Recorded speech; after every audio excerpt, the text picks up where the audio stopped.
그런 것을 제가 그래서 어릴 때부터 그런 이야기를 늘 많이 들었습니다. 좀 자유롭고 자유분방하니까 너 아버지보다 못하다 이러면 저는 속으로 그랬죠. 내가 아버지하고 같냐? 그렇지 않습니까? 저는 후처 출신이 아니지 않습니까? 그래서 일부러 잘 보여야 할 필요가 없죠. 그런 마음을 갖고 있었는데 그게 지금까지도 인간성이 좀 남한테 조화가 안 되고 지 맘대로 하는 그런 성격을 키우게 되는 것 같아가지고 제가 오늘도 여기서 실수를 안 하려고 애를 많이 쓰면서 강의하겠습니다. 자, 그리고 그래서 이곳에 온 것이 또 행복하기도 하고, 그 다음에 뭐 할머니가 아주 성실해서 그런 게 아니라 여러분한테 고백을 드리고서 우리 집안은 1971년 대선 때 그때는 아버지가 돌아가시고 큰형이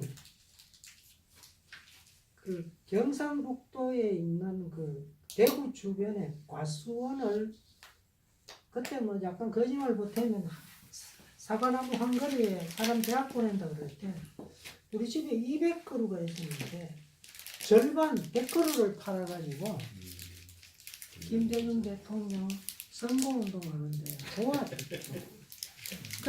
거의 바보 비슷한 짓이었는데 그렇다고 뭐 형이 뭐 어떤 반대급부를 받은 것도 아니고, 그래서 제가 형님이 그렇게 팔아먹고 난 후에 동생도 공부 못 시키고 자기 자녀들도 공부를 못 시켰는데 제대로 못 시키고 삶이 아름답지도 않고 이랬었는데 이때 제가 돌아가셨는데 형을 기억을 해보면 형이 가장 아름다웠던 순간은 1971년도에 과수원 팔아먹으면서 대선 운동했던 그것 같아요. 그 며칠 전에 경북 예천 그 이상한 동네 요즘 거기 이제 누가 오라 그래가지고 갔더니 마침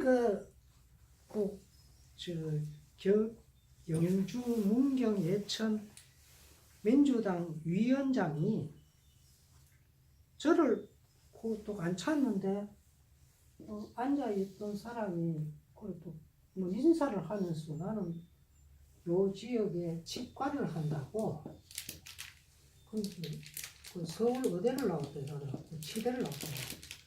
그러면서 자기가 몇 년 전에 이 지역에 국회의원 무소속 출마해가지고 7% 얻었다 하더라고요.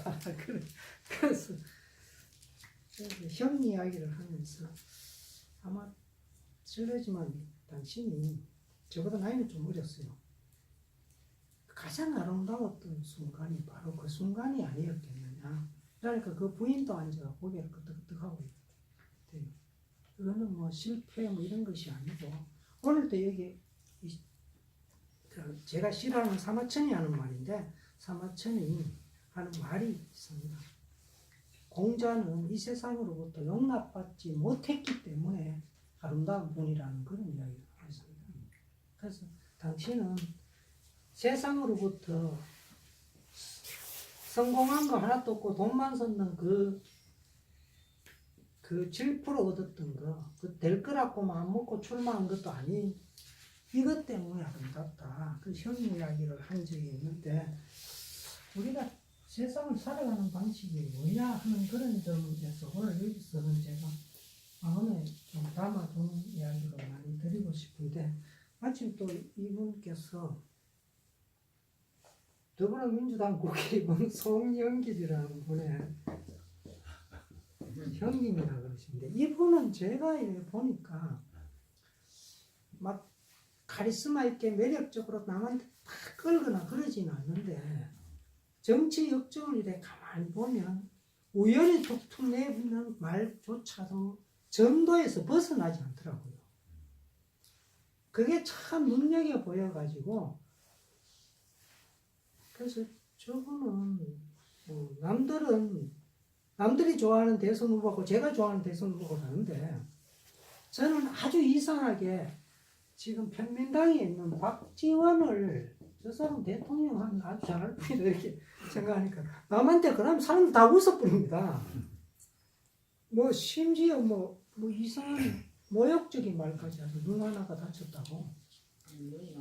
근데 박근혜 풀어주자는 그런 이상한 말 제외하고는 지금까지 살아오면서 크게 어긋나지 않았습니다. 제 생각에. 뭐 또 과거라든가 개인적으로 나쁜 일이 있는가 모르는데 저는 그런 거는 기억하고 싶지가 않고 어긋난 적이 없고 김대중 대통령이 돌아가실 때까지 농담으로도 김영삼 대통령 욕을 안 했습니다. 이게 굉장히 어려운 건데요. 김영삼 대통령 그렇게 욕하는데도 단 한 말씀도 안 하셨어요. 야, 저분은 저 연세에 약간 치매기가 오면 조금 그럴 텐데 돌아가시는 날까지도 말을 할 때는 논리적으로 앞뒤가 착착 맞는 말만 젊었을 때 제가 20대에 들었던 그 대구 종합농장에서 들었던 그 훈변은 그냥 무슨 요즘 뭐 BTS 음악이나 겨울연가처럼 사람을 흥분시키는 목소리였어요. 여기 계시는 분 아마 못 들었을 텐데 저보다 좀 나이가 적은 것 같아서. 그래서 그런데 그것이 그냥 계속 이어져가지고 돌아가신 날까지 원리적으로 빈틈없이 살다가 돌아가셨다. 근데 박지원 저분도 크게 틀리지가 전혀 않는다. 송영길 의원도 저분 그냥 뭐 좀 우직한 것 같고 뜨문뜨문 말하고 하는데도 틈이 보이지 않을 만큼 바른 길 속에 이렇게 정확한 말을 하면서 이렇게 쭉 갔고 그래서 참 훌륭하다 그랬는데 오늘 여기 형님 뵈니까 참 꿈에도 몰랐습니다. 아니 이건 제 진심입니다. 괜히 뭐 하는 말은 아니고 어떤 사람을 이렇게 볼 때 치명적 결정 없어요. 그분 송영길이라는 분. 치명적 결정이 없고 정확한 말씀을 자꾸 하시지 않냐. 그 무슨 농담을 할 때도 그렇게 말을 안 하고 이렇게 한 수 탁탁 던지는 말도 바른 말이 그 자리에 그냥 착착 꼽히던 그러나 뭐 남을 막 김대중 대통령처럼 감동시키고 뭐 이런 언변이 있는 것은 아닌데 저런 분이 참 드문데 어떻게 저래 되었을까 그 생각을 한 적도 있고 그래서 오늘은 요거는 이제 썰음으로 그만두고 오늘 강의는 공자의 제자들이라는 것인데요. 많은 분들이 사마천의 중리 제자열전하고 이것을 보고 거기에서 연장해서 공자의 제자를 평가하는데 여기 계시는 유학하시는 분들이 오해를 하시는 게 이따가 미리 말씀드린 사마천과 주의라는 이 두 사람이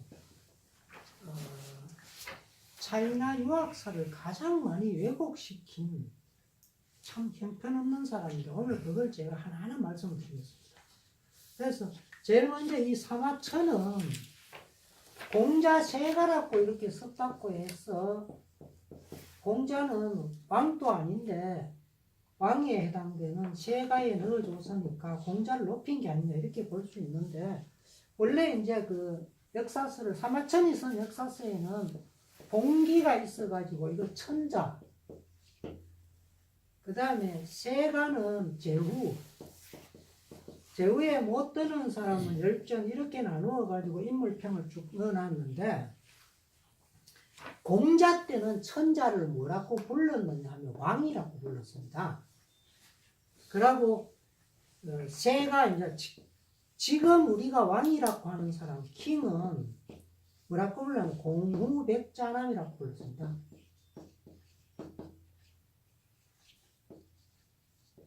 공후백자남이라고 이렇게 불렀는데 공자를 소왕이라고 불렀습니다.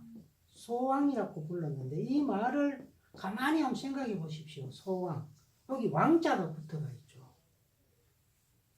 그러니까 공자를 천자 황제로 취급하고 있었죠.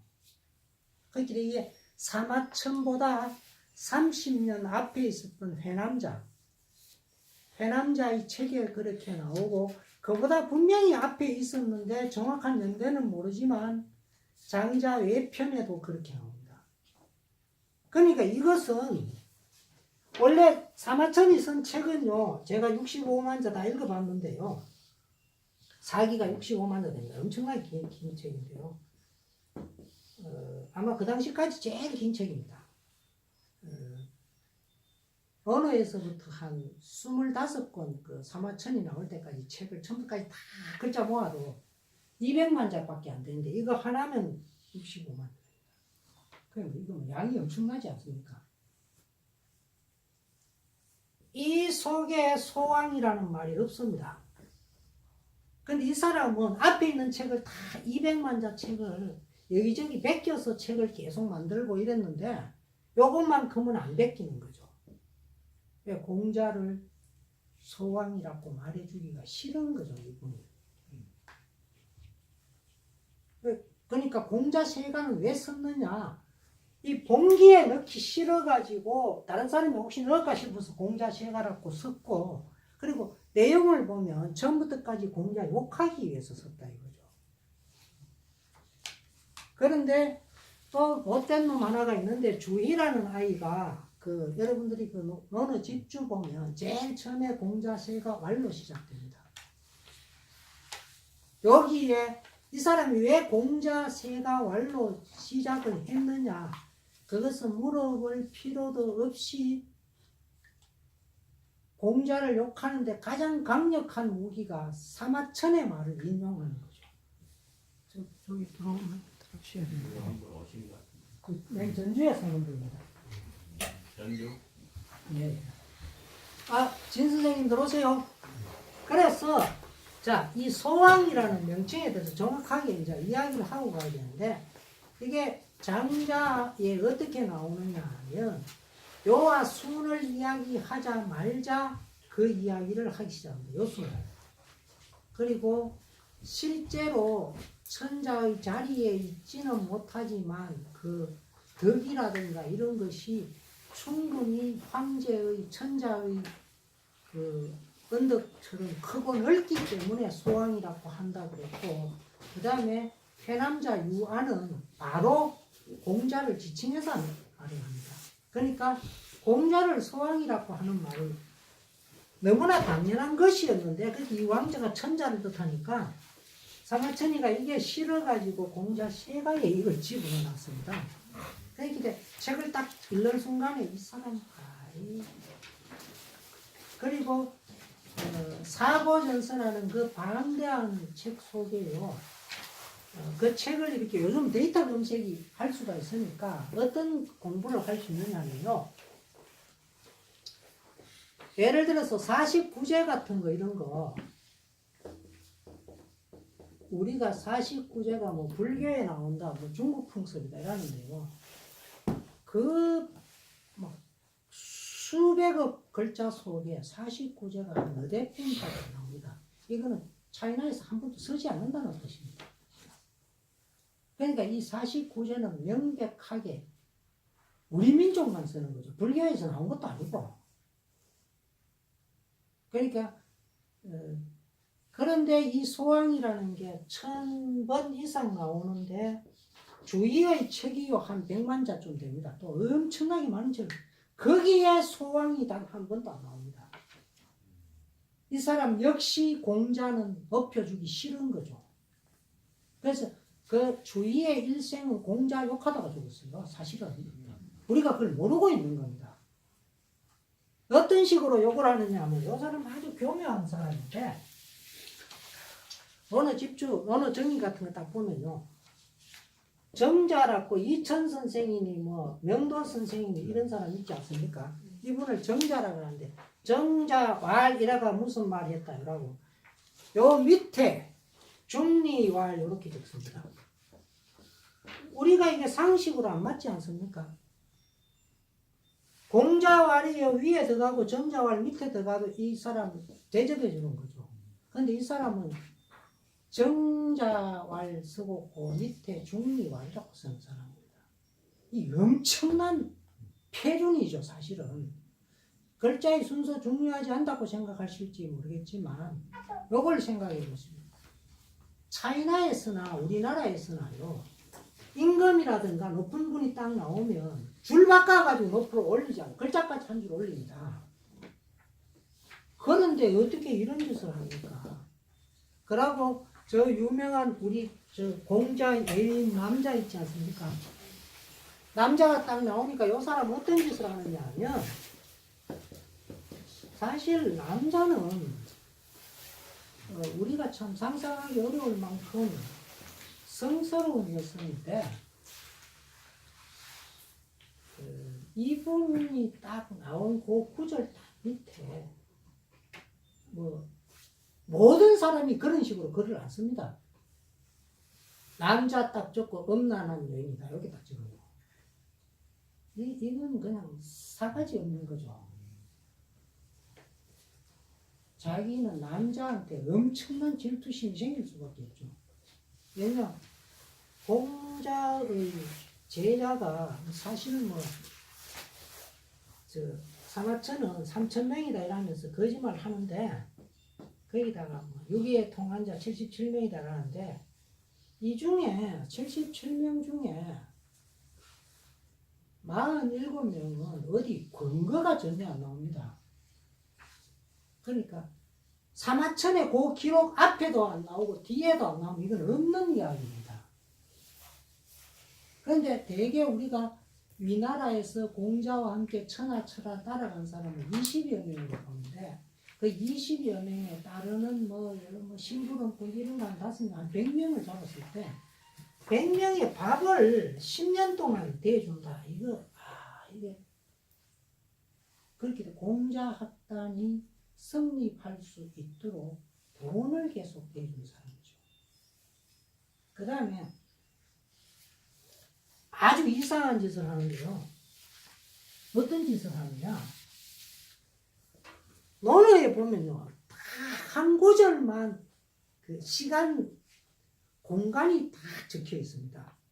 이 시간과 공간 개념이 없는데 어디에 적혀 있느냐 하면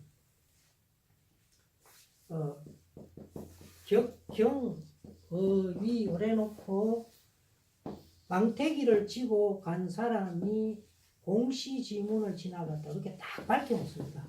이렇게 딱 밝혀놓는데 요게 무슨 말이냐면요. 경이라는 악기가요. 이 돌을 세숫대야만한 돌을 이렇게 아까는 폭을 가지고 음이 딱 다르게 해가지고 16개를 만드는데 이 돌을 때리니까 깨지는데 깨지지 않는 돌 구하지도 못하고 우리나라는 못 구했습니다. 세종대왕 때 구했다 뭐 저쪽이 전라도가 아니고 경기도 광주에 있는 돌을 구했다 그러는데 연구한 학자들이 그 거짓말이래요. 중국에 사와놓고는 거짓말했다 그래요. 이 돌도 못 구하는데 이걸 갈아가지고 음의 표준을 잡는데 이런 돌 가는데도 시간 걸리고 그 다음에 폭이 두껍거나 얇거나 하면 바로 깨어버리고 버리죠. 음의 표준을 잡는 거니까. 이거는 그 아파트 한 동 전체를 하는 것보다 돈이 더 들어가는 그런 악기를 위나라에서 쳤다. 공자가. 이게 무슨 말입니까? 위나라에서 공자가 돈이 많아서 그 악기 구할 수 있습니까? 남자가 주었다는 거죠. 공중에 있는 악기. 그것도 공시지문에서 쳤다고 딱 적어놨죠. 위나라에 있을 때. 그럼 여기에서 무슨 말이 되느냐면 옛날에는 방음장치가 없는데 공자가 그 연주한다고 악기를 둥둥둥 치면 주변 사람 다 듣지 않습니까? 다 들으면 저 악기 공자가 어디서 갖고 왔냐? 위나라 종묘에 있는 거 다 전부 다 알죠. 그러면 누가 줬느냐? 왕비가 줬다. 잘못하면 이 왕비 돌에 맞아 죽을 처지 아닙니까? 선물이라는 거요. 어떤 의미에서는 함부로 못합니다. 그런데 그토록 용감하게 공자를 위해서 자기가 뭐 왕비집에 쫓겨나거든 오래 하다 죽든 간에 선물을 하는데 이 정도 되면 지금 손혜원이처럼 정말 떳떳해야 그걸 할 수 있습니다. 마음속에 부끄러운 게 하나도 없고 내가 공유하고 잘못했는 거 하나도 없다. 그리고 우리나라 모든 그 인민들의 사랑을 받고 있을 때 가능하죠. 이런 용감한 일을 한 위대한 인물인데 요걸 딱 사마천이가 이제 질투심이 나니까 남자는 음란하다 그랬어요. 그러니까 주위 어느 속도 음란한 여자라 딱 적어. 아, 그렇다 이런 순간에 인간성이 이것밖에 안 되나 이런 느낌이 들죠. 이 사람 뭐 이러냐 이런 게. 그렇게 속속들이 치사하고 야비해요 이 두 사람 다. 그래서 소왕이라는 것은 바로 그런 의미예요. 그래서 제가 이거 조사를 일일이 다 해서 오늘 다시 조사했습니다. 이거 하는데 시간 굉장히 많이 걸립니다. 그 이전에 있느냐 없느냐 이거 출처 이거 조사하는데 막 엄청난 시간을 걸려가지고 이번에 또 컴퓨터 포맷해가지고 잘 안 돼가지고 옛날 컴퓨터까지 찾아가지고 했더니 결국은 소왕이라는 말을 사마천이가 그토록 안 썼고 주인은 자기 책 그 많은 책 100만 자 이상 되는 그 책 속에 단 한 번도 이 말을 사용하지 않았다. 공자한테 질투해야 될 이유도 없고 자기 또 주위의 철학이 그게 공자보다 뛰어난 데가 한 군데도 없지 않습니까? 제가 주위 글을 다 읽었는데 읽어보니까 한 가지 다 뛰어난 거는 이거 주자 가래라고 하는데 사실은 그냥 가래입니다. 가래. 이 사람 책이 가래인데 이 굉장히 뛰어납니다. 예를 들어서 이거 제가 말씀드리겠는데요. 이걸 생각해 보는 것 같은데 아버지가 지금 돌아가셨습니다. 아버지가 돌아갔는데 뭐 참채 3년상을 지낸다 그러는데 하여튼 그건 그렇고 어머니가 돌아가셨는데는 제채 3년상을 또 지낸다 그러는데 이 엄마가 우리가 생각해 보면 한 명밖에 없는 것 같아요. 우리는 대개 한 명일 텐데 사람에 따라서 계모도 있고 양모도 있고 이혼한 엄마도 있어요. 아버지하고. 그리고 또 아버지가 살아 계실 때 돌아가신 경우도 있고 아니면 아버지는 돌아가시고 어머니만 사는 경우도 있고 이럴 때 장례를 치르는 방식이 조금 다르다 이해가 갑니다. 예를 들어서 어머니가 아버지를 끝까지 모시다가 돌아가신 어머니한테 내가 치러야 되는 장례하고 어머니가 아버지 싫다고 딴 데 가가 이혼을 해버리고 딴 데 가버리는데 내 생모는 맞다 이럴 때 치러야 되는 장례가 수준이 다르죠. 뭐 대공, 소공 이렇게 자꾸 내려갑니다. 이 각각 다른 경우에 나는 어떤 소상을 치러야 하는 이게 막 이 차이나 사람들은 이게 막 너무 복잡해요.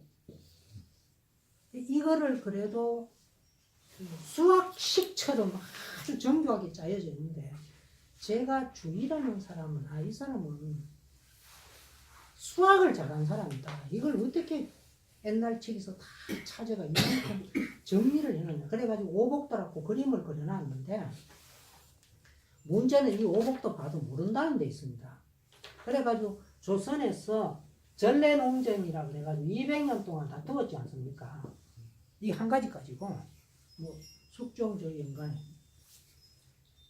그런데 제가 그거를 그 주위의 장점은 장점대로 하지만 지금 못 보니까 그 밑에 알파벳을 하나하나 붙이고 번호를 딱딱딱딱 붙여가지고 한꺼번에 다 알아볼 수 있도록 제가 정리를 다 했습니다.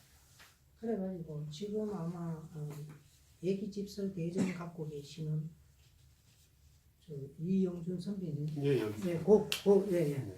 저분은 아마 뒤쪽에 보면 그 밑에 알파벳이 그냥 붙여놓은 게 아니고 이해하도록 붙여놨습니다. 그리고 그것이 어떤 책에 있느냐까지 다 찾아가지고 다 넣어놨습니다. 이건 뛰어난 게 맞는데 철학에서 저는 주의를 굉장히 무시합니다. 왜 무시하느냐? 철학은 모르는 것이 철학이고 공자의 말처럼 사람이 도를 넓히지 도가 사람을 넓히지 않는다. 도라는 것을 딱 정해가지고 여기에 맹목적으로 복종하는 게 아니다. 이게 공자의 생각이죠. 그러니까 우리가 도를 넓힌다라는 것은 우리가 자유롭게 도를 만들어가는 것이고 철학은 무엇인지 모른다는 게 정답이죠. 그런데 수신제가 지구 평천하는 목적이 평천하니까 이 답이 딱 정해져 있는데 내가 수신해야 되죠. 이런 건 철학이 되지 않는다. 이거죠. 내가 철학을 넓혀가는 건데. 그래서 전체적으로 읽어봤자 읽을 게 저는 보면 이 사람 참 이런 이야기를 차이나 인민들한테 했으니 이게 송나라 망할 수밖에 없지 않습니까? 참 슬프고 불쌍한 사람이다. 그래서 저는 그런 생각을 뭐 이렇게 하고 있었는데 하여튼 그 이야기는 지금 주의 이야기할 때가 아니니까 이와 같이 공자 세가가 도대체 뭐냐? 라고 저분 누구냐? 사마천은 어떤 식으로 자기 그러니까 그 공자를 비웃고 욕했느냐 이걸 이제 하나 이제 정리했는데 저 책 속에도 있습니다만 또 다른 걸로 이제 또 몇 가지를 말씀을 드리면요. 공자 세가는 아주 그 문장이 어떤 부분은 굉장히 빼어납니다. 공장이 빼어난데 그래서 이분은 추상적이고 애매한 말로서는 공자를 칭송합니다. 그리고 구체적으로는 공자를 욕합니다. 아주 정확하게 욕을 해버립니다. 어떻게 하느냐? 여기에 가만히 보면 굉장히 멋있는 말이 있습니다. 콧불소도 아닌 것이 호랑이도 아닌 것이 광야를 헤매고 있도다. 얼마나 멋있습니까? 이 말이 자루한테 뭐 책을 쓰다가 그런 문체를 쓰는 거는 아마 사마천이 처음일 것 같는데 그렇게 딱 적었더니 자루한테 그렇게 물으니까 자루가 어떻다니까 그 다음에 또 자공한테 또 묻습니다. 자공한테 콧불소도 아닌 것이 호랑이도 아닌 것이 광야를 사돌아다니고 헤매고 있더라. 너는 어떻게 생각하냐? 자공이 뭐라 합니다. 그 다음에 또 안년한테 묻습니다. 또 콧불소도 아닌 것이 호랑이도 아닌 것이 빈 들판을 헤매고 있다가 너는 어떻게 하냐? 이 말을 가만히 보면요. 핵심을 잡고 있는 것은 자로입니다. 자로는 인하지 못하다. 근데 이 사마천이 인자를 잘 이해를 못하는데 얘는 올바르다. 올바른 것을 찾지 못해서 헤매고 있다. 이렇게 이야기하는 걸 아주 정확하게 이해했고 자공이 하는 말은 좀 원래 그 사마천은 자공을 엄청 미워해가지고 자공한테는 마이크를 안 줍니다. 그래가지고 그렇고 그 다음에 안년한테 또 물으니까 안년이 아주 멋있는 말을 합니다. 이 세상으로부터 용납하지 못해야 그 사람의 가치가 드러납니다. 이런 식으로 말을 하니까 그건 뭐 사마천이 창조한 말이니까 이분 참 문장에 힘이 있고 좋구나 여기까지는 맞는데 근데 구체적으로 들어가면 안녕의 입을 빌려가지고 육아를 등용하게 되면 나라가 망하니까 절대로 등용하지 마라. 첫째는 뭐 예식이 너무 번거롭고 어쩌고저쩌고 그 다음에 정식이나 따지고 밥이나 많이 먹는 건 저거 그리고 뭐 전쟁 같은 걸 싫어해가지고 공자가 삼도 세 개의 성을 허물었다라고 그런 기록 없습니다. 허물었다 그러고 또 무슨 이상한 말을 하느냐 하면 제일 끝에 가면요 또 공자는 뭐 공자가 무슨 벼슬을 했는데 노나라 정몽으로부터 중도의 제가 되었다 이렇게 이야기합니다. 중도의 제가 오늘 보면 중도라는 글자 없습니다. 공자는 자기 자신이 겨우 무엇을 했냐 나는 대부의 말썽을 따라다닌다 이런 말로 딱 합니다. 근데 중도의 죄가 된다라든가 대사고가 되었다. 대사고는 경인데 공자가 뭐 경이 됐습니까? 되지도 않습니다. 그렇게까지 막 책 전체에 있는 말이 근거 없는 말 쭉 하다가 제일 끝에 가갖고는 그럼 이 정도였으면 굉장히 높은 매수를 했는데 왜 포이라고 합니까? 이게 괜히 불쾌한 이야기죠. 가면 여기 계시는 분들 제야의 뭐 선비라는 말을 들었을 때 이게 우리끼리 하는 말인 경우에는 괜찮은데 대학 교수가 말을 할 때는 그거 상당히 비웃는 말입니다. 공부해 공부. 그래서 공부하고 이 말 불쾌하기 짝이었는데 제가 2달 전인가 제가 잘못했는데 사실 동양대학교 교수가 주선해가지고 뭐 성대 교수 이런 대학 교수 11명하고 저하고 12명이 그 무슨 뭐 선비 문화와 풍류를 이야기하는데 아마 가기도 싫은데 불쾌해가지고 막 가가지고 욕부터 시작해버렸는데 대학교 입학했더니 서울대학교 인문대 사회대 교수 중에 한문화 하는 사람 하나도 없더라. 그래서 뭐 나는 내가 만약에 교수 되면 저런 놈들하고 똑같이 되니까 나는 안 한다. 그래서 난 안 했다. 딱 그렇게 말을 해놓고 시작을 했어요. 그러고 그거 끝나고 이제 점심시간에 밥 먹으러 갔는데 다리를 쭉 뻗치고 이렇게 앉아 있었어. 그러니까 교수들이 쭉 와가지고 기가 차니까 내하고만 말을 안 하더라고.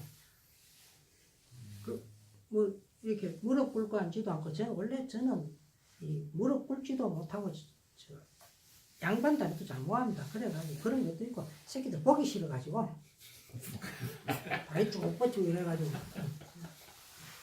지들은 또 세상이 태어나가 저런 놈 처음 봤겠죠. 감히 교수 앞에서 저런 짓 한다 이래가지고 다시는 내하고 말하니 그런데 지금 상에 제가 잘못했어요.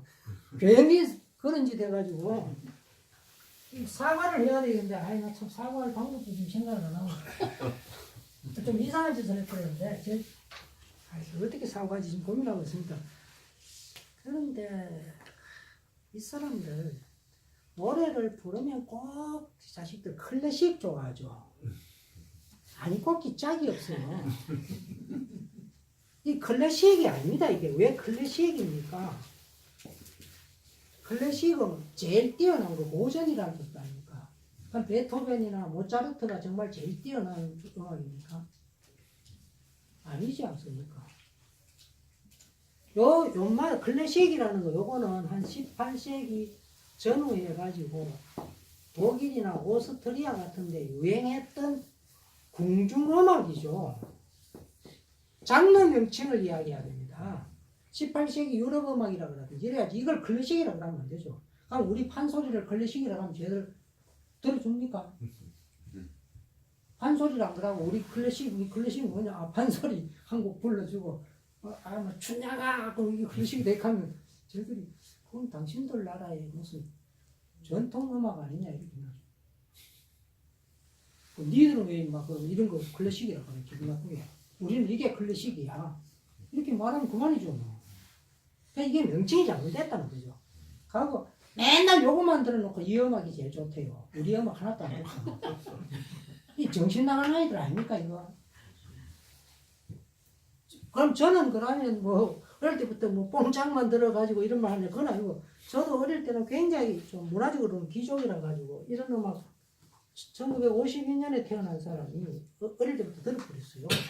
그래가지고 제가 초등학교 다닐 때 그 이미자의 선마을 선생을 그 연속극이 있었는데 라디오가 우리 집에밖에 없어가지고 마을 사람들 다 우리 집에 와가지고 듣고 했어요.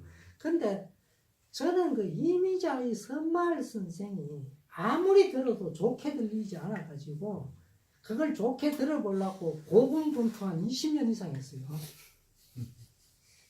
그렇게 음악이라는 건 어릴 때부터 이렇게 우리가 뭐 비빔밥을 먹거나 콩나물국을 먹었을 때 시원한 그 감각을 서양 애들이 못 느끼듯이 예를 들어서 뭐 복골하고 그 다음에 진보진영의 시민단체하고는 옳고 그르고 가치를 따를 수 있지만 음악에는 이 가치를 못 따지지 않습니까? 지금 오늘날 세계에서 제일 유명한 BTS의 그 대장이 누굽니까? 네? 방시혁 말고 그 밑에 RM이 어릴 때 판소리 배웠다 그러대요. 그러면 얘가 우리나라에서 어릴 때 판소리 가르쳐 주는데 전주, 광주, hun대뿐 아닙니까? 우리 음악이 세계 전국이었지 않습니까? 그것도 이야기할 게 뭐 있습니까? 근데 왜 니들 음악은 세계를 정복하지도 못하고 독일에서도 그 모차르트 넣는 사람 없다 그래요. 독일 유학 갔다 온 교수가 그러더라고. 독일에서 아무도 안 듣는데 제대로 웃긴다 이런 말이에요. 그리고 서울대 문화관에 2,000명 훨씬 더 크게 되면 지금은 다른 대학이 더 큰지 모르겠는데 제일 좋은 음악 강당이 있습니다. 여기에 대중노래 부르는 사람 여기 강연 못하게 하죠. 음대 교수들 그 친일파 후손 아이들 모여가지고 그것들이 못하게 합니다. 그래가지고 그 서울대 한 30년 역사에 처음으로 한 사람이 인순이가 했는가 딱 한 명 한 적이 있어요. 사실은 그 음대에서 하는 그 음악은 니들은 임마 저쪽에 어디 구석에 저 어디 저 학과 도서관에서나 연주하고 BTS 같은 아이들이 매일 와서 거기서 연주해야 되죠. 팬도 없는 아이들이 네가 뭔데 자식들하고 그러냐. 사실 조수미 목에 핏대까지 새가 노래 부르면 저는 구역질 나가지고 꺼버리는데 제일 먼저 꺼버린다. 우리나라 노래를 부를 때는 네 우리나라 말에 맞는 판소리를 배우거나 이래야지. 이태리에 가서 네 왜 그걸 배웠냐 이거죠. 네가 아무리 노래를 잘 불러도 이태리어는 우리말이 아니죠. 이태리어가 우리말이 아니면 이태리어의 발성법은 우리말 발성법과 다를 수밖에 없죠. 당연한 거 아닙니까? 제가 그런 이야기 아주 오랫동안 했더니 대구에 수학 선생님 하다가 국악을 배워가지고 음악 교사하는 분이 내 말 듣고 맞다 이러더라고. 그러면서 그 설명을 해주더라고요. 저는 뭣도 모르고 그런 말을 자꾸 했는데 저는 논리적으로 안 맞다 이거죠. 그래서 지금요 비틀스하고 베토벤하고 누가 더 위대한 음악가냐? 독일 사람들 중에는 아노 베토벤이라고 그러는 사람 있고 영국 사람은 다 비틀스라고 합니다. 아마 여기 계시는 분들은 베토벤은 위대하고 비틀스는 아니라고 생각했죠. 아닙니다. 베토벤 음악 중에 듣기 좋은 거 몇 개 있습니까? 어쩌다가 좀 괜찮다 느낌 드는 거 좀 있죠. 그런데 비틀즈 노래는 거의 대부분 좋죠. 이게 레리비 같은 거 그런 거. 레리비가 그게 우리가 지금 잘못 번역하고 있는데 그 성모 마리아의 뜻에 내버려두라, 뜻에 따르라는 찬송가인데요. 근데 그게 가야금으로 쳐도 좋고 이거는 기타로 노래 불러도 다 좋은데 이게 오히려 명곡이죠. 그러면 지금 BTS가 부르는 페이클러브 같은 이런 게 또 세계적인 명곡이죠. 그래서 우리 판소리가 이제 드디어 살아나기 시작하고 있습니다. 우리가 정말로 기뻐할 일인데 이와 같이 음악이라든가 철학이라든가 이 모든 것들이 잘못 알려져 있고 여기 계시는 분들도 사마천가 주의가 위대하다고만 생각했던 거 이젠 다 깨어버려야 됩니다. 전혀 위대하지 않습니다. 그리고 여기 장성인가 장흥이든가 이백규라는 유학자가 한 분 있었는데요. 그분이 동상도 조금 생각했는데 조선 500년 동안 유학을 갖고 이야기한 저는 1번 이백규입니다. 이백규. 장흥입니까? 예. 이백규가 쓴 그 원어 딱 펴보세요.